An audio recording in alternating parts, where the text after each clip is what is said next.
সাধ্য কি আমার আছে? মন্ত্রী বললে, ভয় কি রে তোর?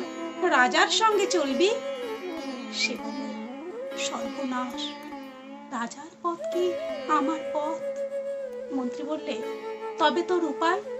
তোর ভাগ্যে কি রথযাত্রা দেখা ঘটবে না? সে বললে, ঘটবে বই কি, ঠাকুর তো রথে করে আমার দুয়ারে আসেন। মন্ত্রী হেসে উঠল, বললে, তোর দুয়ারে রথের চিহ্ন কই? দুঃখী বললে, তার রথের চিহ্ন পড়ে না। মন্ত্রী বললে, কেন বলতো? দুঃখী বললে, তিনি যে আসেন পুষ্পক রথে।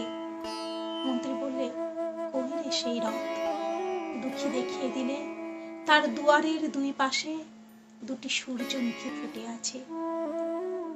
রথযাত্রা, কবিগুরু রবীন্দ্রনাথ ঠাকুর।